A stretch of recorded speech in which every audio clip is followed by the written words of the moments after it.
I was telling credit payment services मतलब कोई online पे करेगा, कोई ऑफलाइन पे करेगा, तो वो कैसे प्रोसीड होना चाहिए। अभी आप अमेजोन पे, फ्लिपकार्ट पे करते हो, proceed to pay, you always click.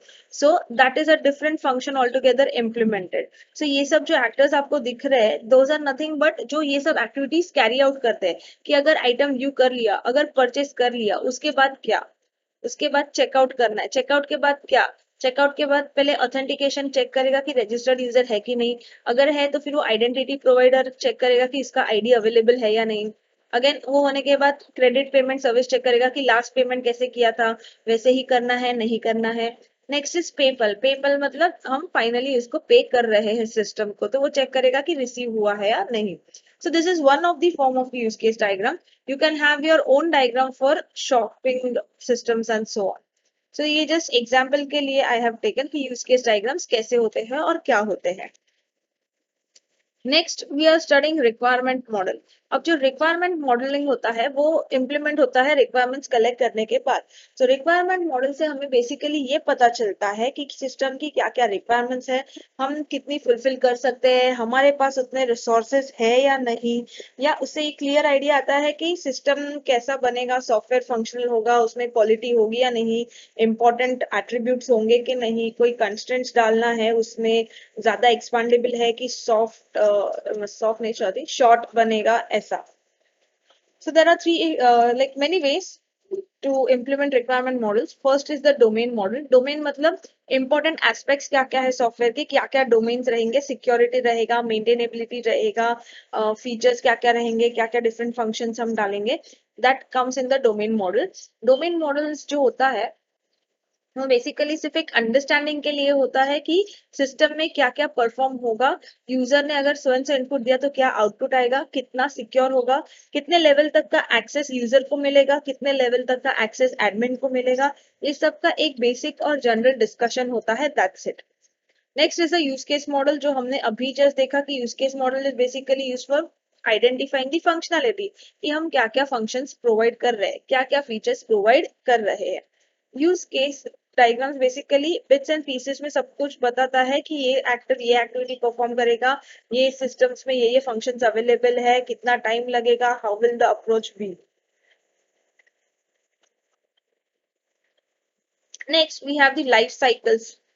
Life cycles मतलब these are the descriptions of valid states in each domain concepts life along with the relationship between those states। यानी ये बेसिकली डिफरेंट स्टेट्स बताता है कि एक स्टेट के बाद दूसरे स्टेट में जाएगा तो पहले स्टेट का लाइफ क्या रहेगा, whether it will be having life till the end of the software और it is like playing only a small role, तो जैसे ही काम खत्म हो जाएगा तो we can remove it. So life cycles are related to single domain concept, कि एक डोमेन को बनाने के लिए हमको कितना टाइम लगेगा, क्या क्या चीज लगेगा, उसके बेसिस पे होगा ये सब।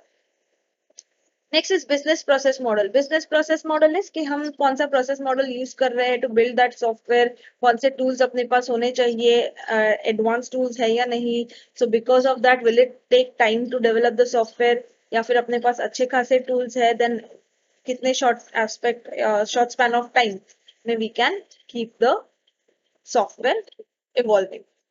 Next is user stories. Stories मतलब जैसे हमने अजाइल प्रोजेक्ट्स में देखा था कि हर एक डेवलपमेंट को एज अ स्टोरी हम रिप्रेजेंट करते हैं, उसमें क्या चेंजेस करने हैं, क्या नहीं करने हैं, कितने रिक्वायरमेंट्स डालने हैं, कितने नहीं डालने हैं, ये सब चीजें वहां पे वैसे डिस्कस होती है। Next is traceability matrix. Traceability matrix is कि हम बैक ट्रैक कर सके कि कौन से क्रॉस रेफरेंसेस है, कौन सा पार्ट पहले किया तो दूसरे पार्ट पे अफेक्ट पड़ेगा नहीं पड़ेगा, कौन से इंटरडिपेंडेंट है, एक का इवॉल्विंग दूसरे का कहीं डिग्रेडेशन ना हो जाए एंड सो ऑन। तो ये सब चीजें जब ट्रेस करनी होती है तब हम ट्रेसेबिलिटी मैट्रिक्स यूज करते हैं।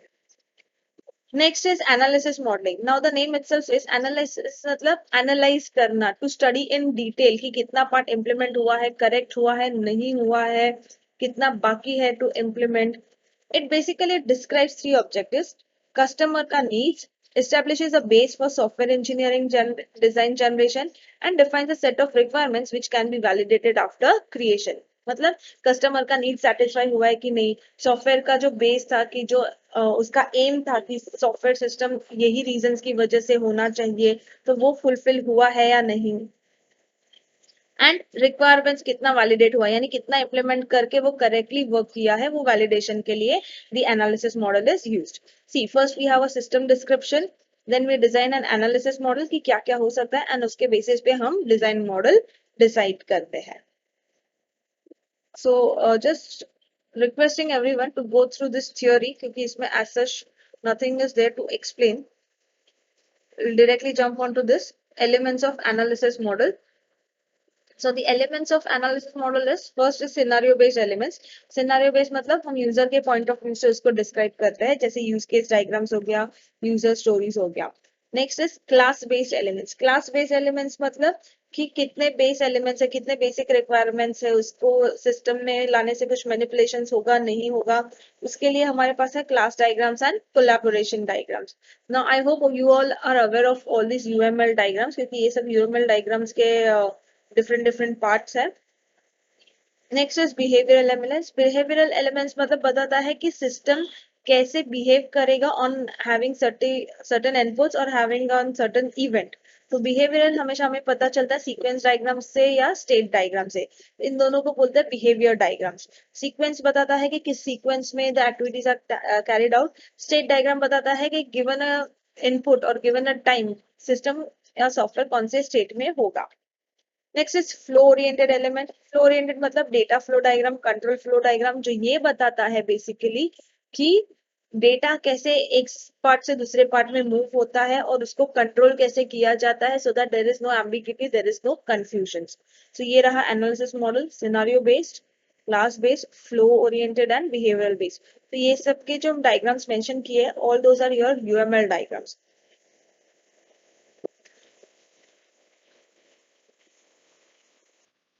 Yeah. Okay. Next is scenario based model. Now, for this, you need to have an understanding of basic UML models first. So I would try sending you a reference video for UML models first. And in the next class, we'll study what is scenario based models, what is class models, and so on. क्योंकि ये सब का diagrams भी आता है exam में, which is very important from practical point of view as well as theory point of view. So I would not rush with that. So better we end it over here. Next lecture will continue with this. And right now I'll try sending UML models ka diagram. And the homework for you all will be to develop use case models.